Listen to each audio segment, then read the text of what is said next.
बातमी पुण्यामधून येते। पुण्यातील अपघाताचा व्हिडिओ आता समोर आलेला आहे। रस्त्यावरून चालणाऱ्या महिलेला बसची धडक बसली आणि अपघातामध्ये महिलेच्या पायाला दुखापत झालेली आहे। पुण्याच्या औंध रोडवरील आंबेडकर चौकातील ही घटना आहे आणि अपघातानंतर चालकावरती गुन्हा दाखल करण्यात आला आहे।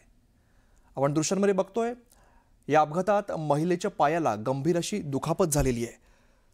रस्त्यावरून चालणाऱ्या महिलेला बसची धडक बसलेली आहे। अभिजित पोते आमचे प्रतिनिधी आपल्याला अधिकची माहिती देतात। अभिजित, पुण्यातील अपघाताचा आता व्हिडिओ सुद्धा समोर आला आहे।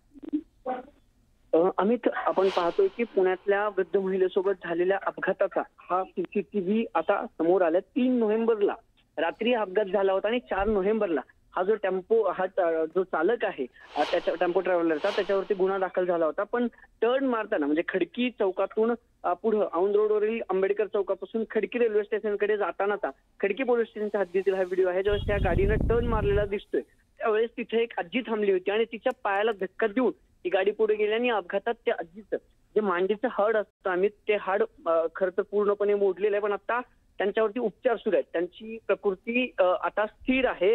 पण हा सगळं सीसीटीव्हीचं दृश्य आपण पाहतो की अनेक लोक त्या दिवशी तिथे थांबले होते। 3 नोव्हेंबरचा हा सकाळचा व्हिडिओ सुदैवानं मोठी घटना टळली आहे। पण या आजीचा खरं तर उतार वय आहे त्या आजीचा आणि त्या अपघातात आजीच्या पायाचं मांडीचं पूर्ण हाड जे आहे ते मोडलेलं पाहायला मिळतंय।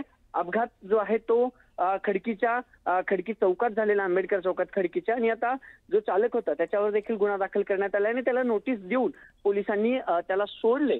पण जो अपघात आहे तो खरं तर का झाला याचा तपास अजून देखील सुरू आहे। गाडी जी आहे त्या गाडीचं ब्रेक फेल नव्हतं कारण त्याच्यात विद्यार्थी होते असं निश्चित। अभिजित, धन्यवाद या सगळ्या सविस्तर माहितीसाठी।